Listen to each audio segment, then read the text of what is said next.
magacaygu waa Kiise Maxamed Xuseen Kiise Galayd waxaan noo soo gudbinayaa gabay la yiraahdo Soomaali oo ka hadlaya Soomaalida iyo waxa ay isu yihiin isaga isfasiri doona gabaygu laakiin waa noo tirin doona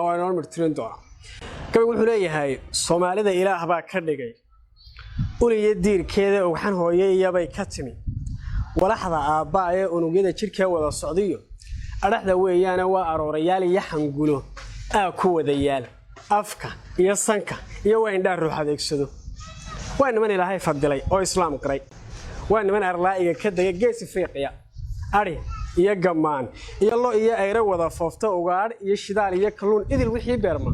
waa niman macada ee bahay wada ag taala waa niman ascaartay yaqaan iibka lacageed waa niman ashraaf iyo badan oo karaameed waa niman ugaas iyo saldalad lagu amaana waa niman abwaaniin leh iyo awiyadu xiran waa niman adduunka qaray arar iyo suugan waa niman oraahday dhahan eray xigmowda waa niman aqoon-yahan ku jira ee gamaanta hayeeshee ayaamahan waxba ku ibtilaysnaaye abgurudu sunta ay ganta jabisay oo faay abiskii qaniina ku duray aburka maandeeqe orgomiyo dhurwaa baa dharqaday dhowr idin leeyahay eebada rag baa kala dhigay inay iyo wiilkiis niman baa ableeyay gantaal loo adeegsaday niman baa asqada qaybiyo soo abaabulay niman baa afkaar reer galbeed noo agaasimay ihsaankiyo rag bay dhaawacaan ereyga diineed niman buu islaam kuba leeyahay amar ku taaglayn afqalaad rag baa wali u qaba libin aqooneed afqalaad rag baa wali u qaba libin aqooneed adduunyadu sawaa laba ilhaan midiba aasheeda arbiciyo khamiis bay dhashaan samiya afaada insha Allah Soomaaliyeey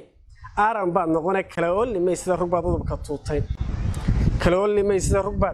udubka tuutay aamin aan fogeyn buu nasrigu aayar soo degiyo onkada iyo hilaacba mar qura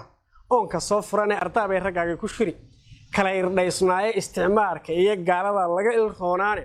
arxan laawayaasha iyo gunta iyo aadunada qooqay iyo urgasla waa la qaban idan Ilaahay ololaha dimuqraadiga la abhin doona umarada waxaan noo hormaray inanka khayraad